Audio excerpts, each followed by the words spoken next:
All right, well, welcome to Imperfect Together. This is the high school edition with Chris and Zach, and we have Katherine with us today, which actually happens to be Zach's better half, his much better half. So everybody say hi to Katherine, even though we can't really hear you.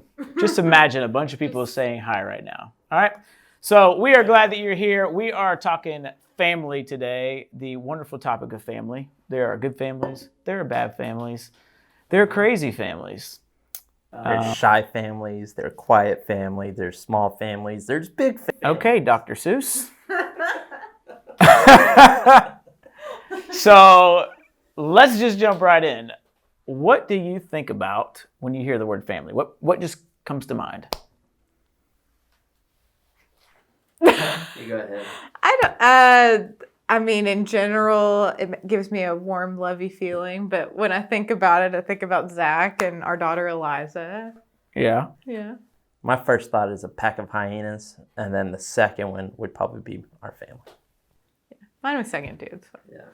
Pack of hyenas. Why a pack of hyenas? Because they work together to demolish zebras, and they work together to, they take care of their own. And they eat yak, and they eat, and they do it together. So what was your family like in high school? Were y'all like a pack of hyenas? Common goal. Devouring some zebras? No, it wasn't really quite like that. Yeah, my family in high school, it was a little bit different. My family divorced when I was in middle school. And so, yeah, it was kind of like a weird dynamic. My dad and my mom were always kind of just fighting with each other, and I was always kind of stuck in the middle of that. And that was pretty much throughout my whole high school of just that. Of just a lot of back and forth nonsense, Yeah. But it is what it is. That's the perks of being having divorced parents. Some of them. Now I know some divorced parents, they can handle it pretty well, and there's I guess healthy divorced parents. I guess I don't know, but the majority of them that I've met have been just conniving. But anyways, enough about me, guys. What about you guys?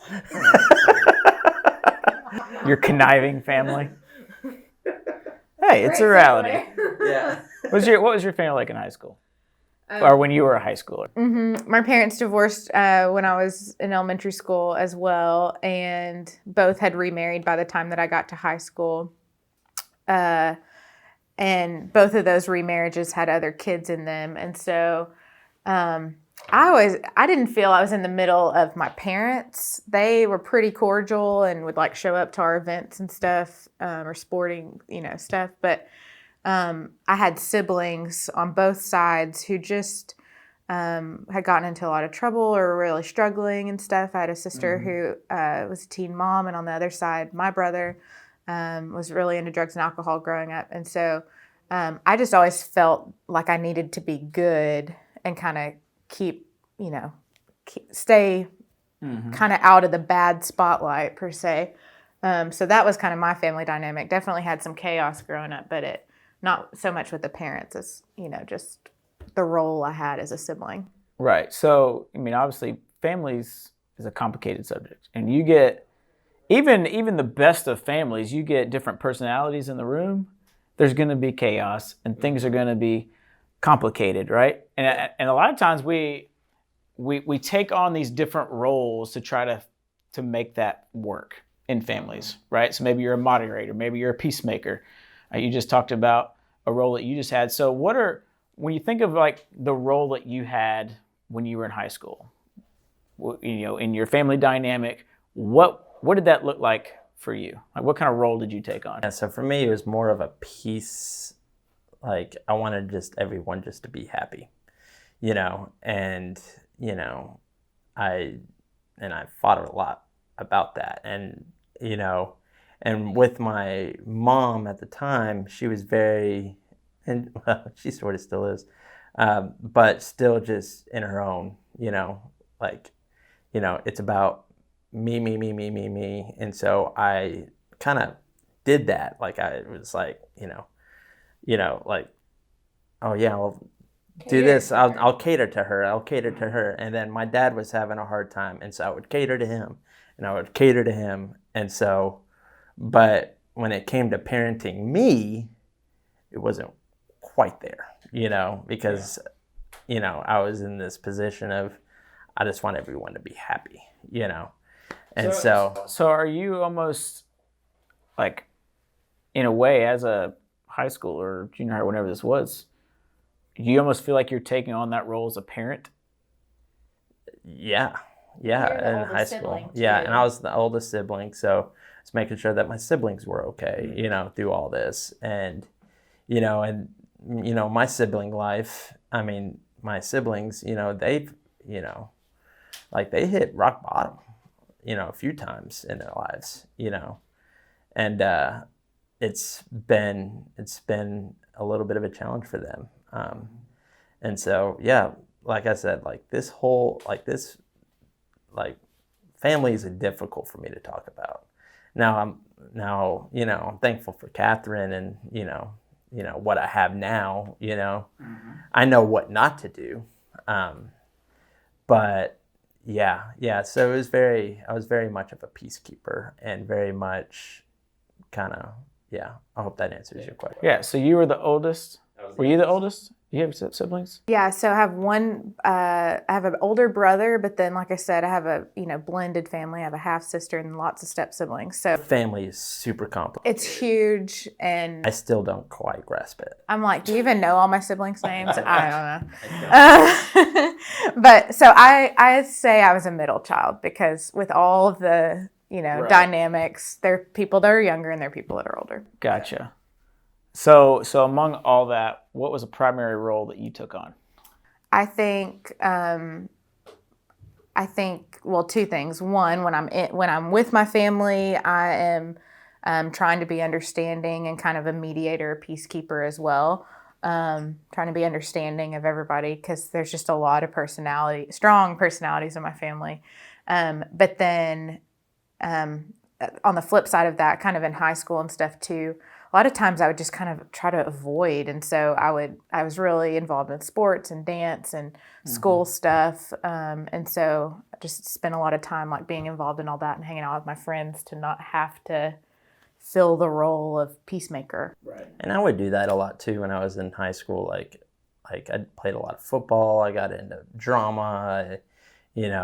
When basketball season, I would try to do that, but I wouldn't make the team. But then I asked to be a water boy, and so I was the water boy unofficially. And even the coach was like, "Man, you really don't have to be here at practice." I was like, "I'll be here for practice," but I made that water. So you just wanted so bad to be a part of something that you're like, I'm gonna be the water boy. I was in track. Like I literally just tried everything to do stuff.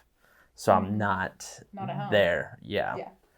And I did that quite a bit. Yeah. So what about, to make things even more complicated, is when you start putting faith in the mix, right? And I get that a lot of us, maybe if you're watching this, maybe you have faith, maybe you don't. So this doesn't apply to everybody, but when you do, if you're going through your high school years, so first of all, did you have any kind of faith going into your high school years? And if so, how did that begin to affect your family dynamics? Not right when I started high school, but in the middle, like my junior year of high school is whenever I became a Christian at a Young Life camp. And that's when I really started to kind of grasp what a relationship with Jesus looked like. And so whenever that happened, I don't know how, I began to see the dysfunctionality of what my mom was doing, the bad habits that my dad was doing. It just wasn't, I was starting to recognize, these things that I, for the longest time, just thought it was normal. Yeah. Because I normalized it. But whenever that happened, I was like, oh, and it was having my young life leader, Jamie Bosenko, kind of just directed me through that and kind of just saying, yeah, that's messed up, but you still need to love them, because my first instinct was, oh, well, they're crazy. They're messed up. Like, right. I'm not going to be a part of that, but yeah, I did. After I became a believer for like 2 months, I was like, oh, I'm better than them, I got it all figured out. Yeah, but it wasn't. But he was just like, you just gotta love them where they are. They may not understand it, but just love them. Did it change the way they saw you? I think so. Yeah. They definitely over time. They started seeing me as like this. I was like the good boy that wouldn't get into trouble and all this stuff. But then they would see my sister. So hold on, do you say that as a bad thing or a good thing? No, it was a good thing because I got away with a lot of stuff. I mean, as far as how they saw you, you know what I'm saying? Like, yeah, you said that in like a tone that felt like, oh, I'm the goody two shoes. I was a little. I was to them compared to my sister. Can I interject to explain what I know you're trying to say? Because I know your family. All of his family struggle with drugs or alcohol except him, and so for him to not be doing those things, those are obvious like physical things to show. Like if you're struggling with addiction, usually you're probably not pursuing your faith, or if you are, it's a struggle, and it's a disease. And so for you, what you're saying is you were seen as a goody two shoes because you weren't doing the things that your siblings and your parents. Like my sister. When I was in high school, my senior year in high school, my sister became a teen mom, And so with all these things happening, they looked at me like, oh, he's going to church. He's going to Young Life. Like, yeah, you can stay out as long as you want, Zach. Like, we trust you. And so, that's how they kind of perceived me, which I don't know. Yeah. Okay. What about you, Katherine? How did you navigate faith? Well, did you have faith when you were in high school? And if so, how did you begin to navigate that? Yeah. So I had been going to church late elementary, like middle school, and knew a lot about God, but really, I think as much as I could at that time. I don't know that like there was this moment on a timeline that I'm like, yes, I accepted Jesus. I was bad and now I'm good. It's a process. And so, but in high school, I think in the beginning of high school, I was still in a place where I would go to church and I was really involved, but it was much more about me learning about God and seeing what he could do for me rather than me having this authentic faith that I wanted to share with people. And so it wasn't ironically until after my junior year of high school with Young Life that I really kind of caught this bigger picture of, oh, God calls us to not only love him in a personal way, but then to share that with others. If I love Zach, I want to tell people about that. If I love Jesus, I want to tell people about that. That's like a natural response. And so, so for me, yeah, it wasn't until later in high school, really my senior year, after that summer of Young Life camp, that I really was like trying to figure out my faith and how that applied to like other people in my life. So I don't know if that answered what you're asking. But. Yeah, and we'll probably get into it more in a bit. Yeah. So really the question I want to look at today is like, how do we navigate our faith with our family? Like, what does that actually look like? And so to do that, I want to look at a story in John chapter 13. And we're going to kind of look at a few verses in this, and we'll kind of break it down a little bit. But to set the stage, so this is like the last meal that Jesus and his disciples are going to have together and all his people. So they've been doing life together for the past 3 years. And then they come into this room, and everybody else just thinks it's just another meal. But Jesus is the only one that knows, like, this is the last time I'm going to actually be here with you.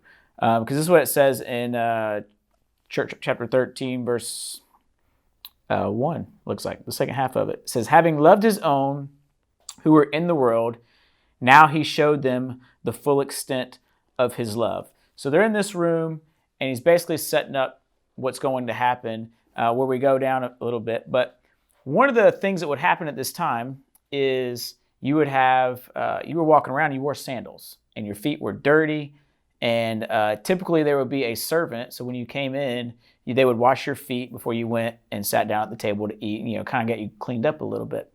So, but things went a little bit different at this time. And what's interesting is during this moment, Jesus knew that Judas was about to betray him. He knew that Peter was going to deny him 3 times. So these close guys, his close friends that he had, this is what was going on. And here's what he does. And it's in verses 3. It says, Jesus knew that the Father had pulled all things under his power, and that he had come from God and was returning to God. So he got up from the meal, took off his outer clothing, and wrapped a towel around his waist. And after that, he poured water into a basin and began to wash his disciples' feet, drying them with the towel that he had wrapped around him.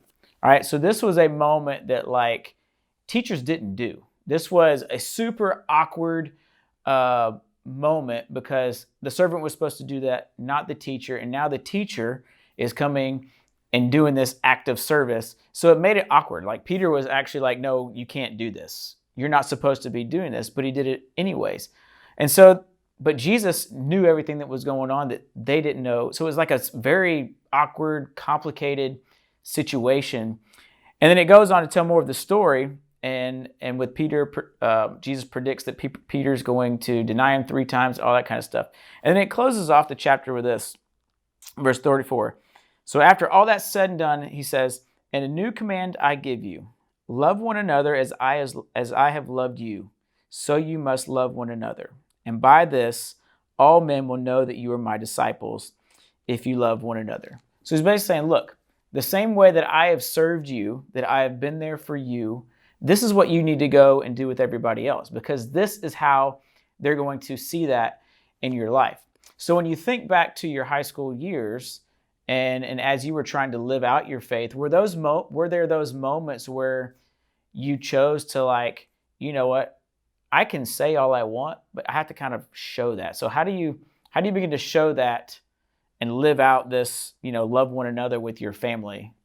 Did you do that in your high school years? Was it not really on the top of your mind? Like, how did you begin to navigate it with that? Say that question again. I'm trying to process my thought. Yeah. So if our goal, so if we're talking about how do I navigate faith, yeah, and Jesus is telling us, love people, be a servant, go do as I have done. Were there moments when you look back in your high school career that you did that with your family and trying to live out your faith to your family? Yeah. I mean, I've tried. I know, for instance, my dad,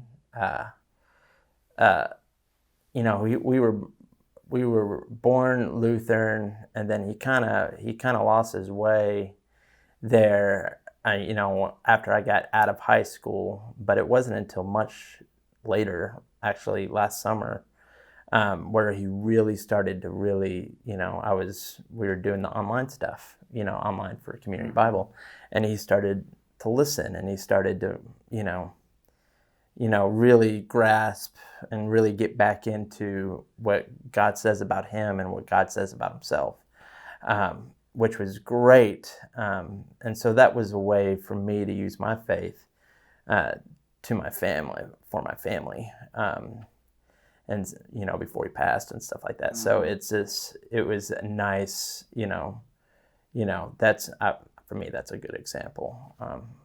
In high school, I would try, but it would just be like, how does that go away?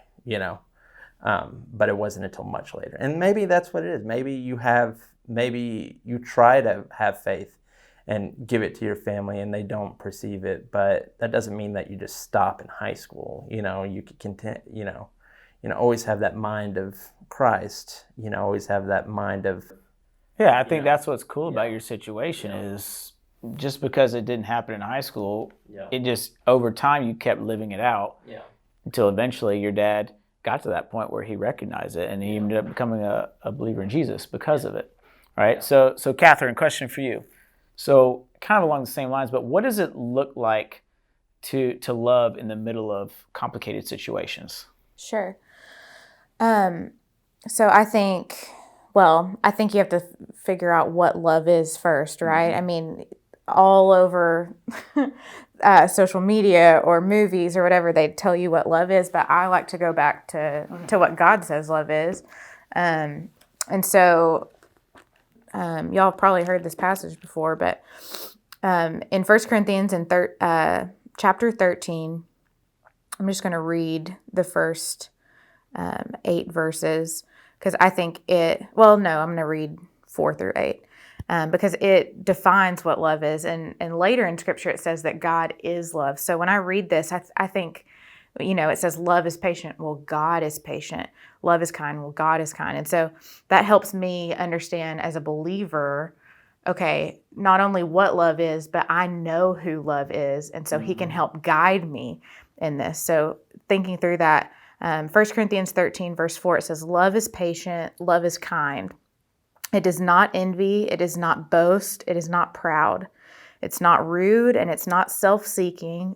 It is not easily angered, and it keeps no record of wrongs. It's not remembering every time someone does something that hurts you. That's important. Love does not delight in evil, but rejoices with the truth. It always protects, always trusts, always hopes, always perseveres. Love never fails. And none of us are perfect. I mean, when you're a Christian, it's not like you start following the Lord and you have it all figured out or you do things perfectly. But I do think that you have access to God and he will help you grow in your faith and grow into learning how to love, more just the way that the Scripture says. And I think too, I think about the first one, it says love is patient. God doesn't just give you patience. He gives you these opportunities, these conflicts, these stresses for you to practice having patience and accessing him to help you be patient in a situation. And so I think that that's something too. It's if your family is complicated or it's hard for you to get along with your dad or your sibling or mom or whoever, it's think of that as an opportunity for you to have intimacy with the Lord, for him to teach you how to love, and so even though that may be really difficult, he's available to you, and that's a gift. Yeah. I agree. I mean, if you want your faith to affect your family, then you just have to love them as much as you can. As hard as it is sometimes, and it's not, I think a lot of times we look at that list and be like, well, that's a lot of things I got to do. But the reality is, okay, pick one. Pick one thing that you can focus on this week. And okay, I'm going to be patient with my siblings when they start getting on my nerves, right? Or whatever it is, or what you can do with your family. And then just over time, okay, I'm working on that. I've got that one. Maybe we don't have it down perfect, but okay, now go to another one. And just over time, we just continue to love them, your siblings, your parents, whatever the family dynamic looks like. Maybe you live with your aunt and uncle. Our job is to respect our authorities, right? Those who we're put in charge of.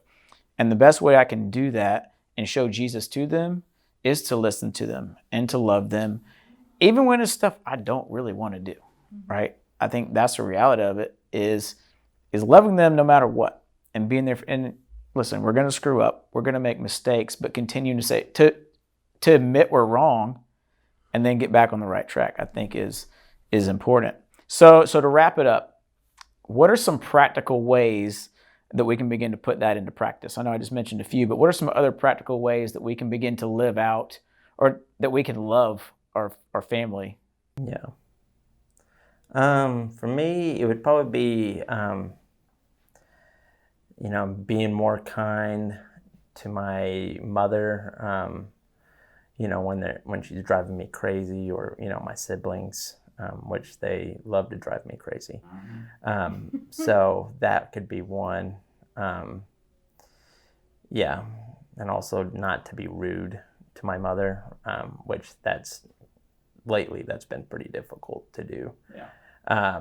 And not be so hot-tempered with my reactions with her, even though that she is in the wrong. I need to step back and just let her be her, and just, not worth it kind of thing. But I know I am just a depressive. I am just. You're just my Zach is still working through some family stuff. It's a hard topic. This is a very hard topic for me. This is a very difficult topic for me, because this isn't easy. and I told Katherine this multiple times, it's like the only normalcy that I have with family is Katherine and my kid. I have this family in Branson, the Pettigrews, that I've, grown to love. And of course, my very close friends, that's my family.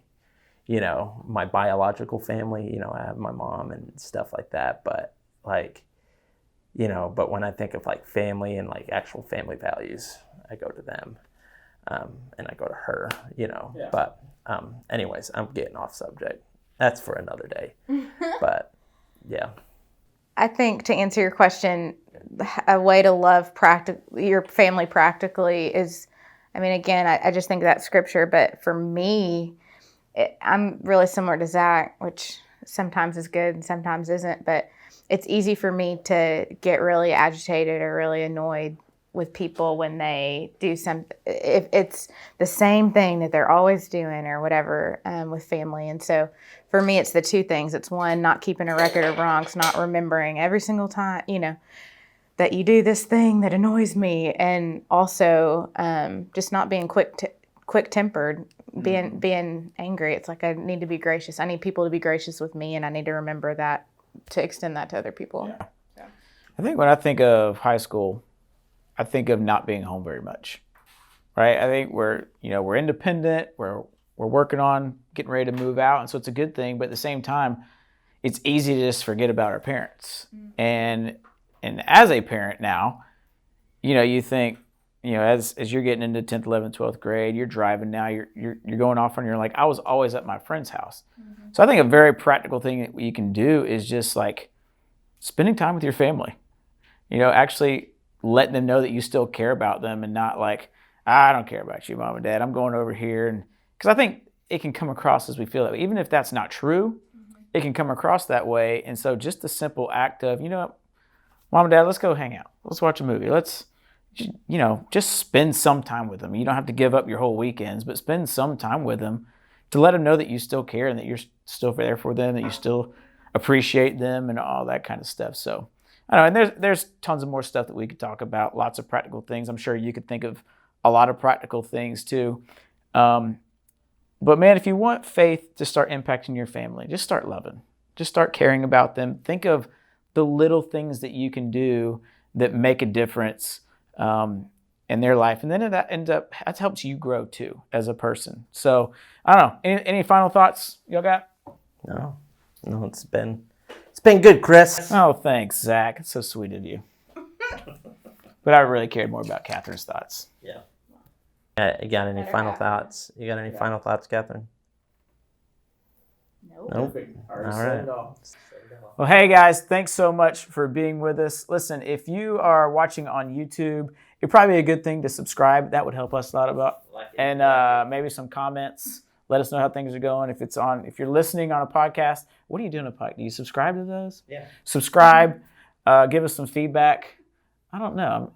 This is new. This is new for us. I'm telling you, our podcast likes are going to be a lot more than those YouTube likes. Oh, I agree. We're with you. So help us out.